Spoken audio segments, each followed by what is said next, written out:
All right, hello everybody. We're going to talk about free fall today. I'm going to do the 3 experiments that were in your packet and talk about the different scenarios. So first of all, it said to drop a shoe compared to a horizontally held piece of paper. So, got a shoe here and a piece of paper. So we'll go ahead and drop those at the same time. And you can see the shoe falls much more quickly. All right. Now, if we hold the piece of paper vertically, I'm just going to put a slight little crease into it so it'll fall a little more straight. So hold it vertically, and you can see that it falls at the same rate. Okay, so I'll repeat that for you one more time. And so they both fall at the same rate. And so that's pretty astounding because the shoe is probably 100 times heavier, has 100 times larger force of gravity acting on it. All right. And then finally, if you couldn't get the last one to work, I bet you can get this one to work, which is to take a piece of paper, crumple it up, and drop it at the same time as the shoe, and see that they fall at the same rate. All right. Now, let's just talk about free fall a little bit more. First of all, in your book, it says that the most remarkable and unexpected fact about falling objects is that if air resistance and friction are negligible, then in a given location, all objects fall toward the center of the Earth with the same constant acceleration independent of their mass. And that's what we were just seeing, that the shoe and the piece of paper would fall at the same rate if air resistance was insignificant. Okay? Their definition of free fall says that air resistance has to be 0. Now, I don't think that's the best way for us to think of it. I think if we just say that if air resistance is negligible, then something is in free fall.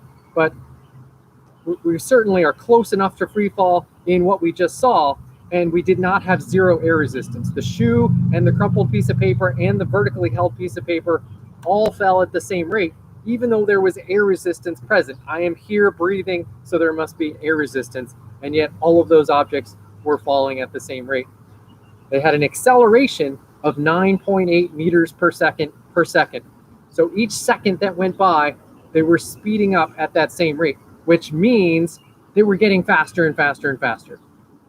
All right, now let's think about those scenarios that are down at the end of the free fall concepts page. It says, which of the following objects are in free fall? And I'm going to start right there with a rock thrown at a 45-degree angle at 6 miles per hour just after release. So if the person has let go of it, their hand is no longer exerting a force on it, and so the only force acting on it is the force of gravity. So yes, that is in free fall. A rock held stationary on the moon.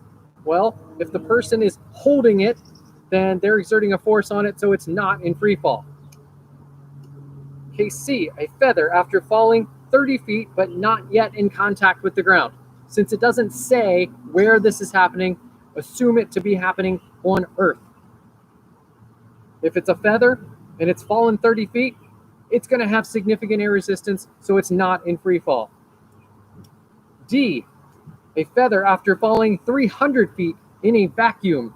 So that could either be on the moon or in a vacuum chamber, and they do have gigantic vacuum chambers. Check out YouTube and find videos of a hammer and feather or a bowling ball and feather in a vacuum chamber. Really cool videos. And so if there's no air there's no air resistance. And so yes, D, that object is in free fall. A paper ball after falling 3 feet on Earth, but it's not yet in contact with the ground.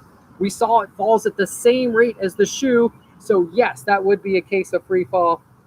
A baseball thrown straight upward at 3 meters per second. So you're throwing it up. It's left your hand. It's going upward. But what forces are acting on it? Just the force of gravity. And so yes, that object is in free fall.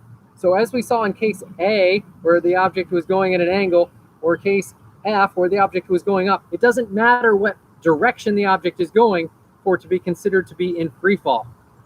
All right, so again, case A, yes. B, no. C, no. D, yes. E, yes. F, yes. All of those last ones in free fall. All right, I hope that makes things a little bit more clear for the concept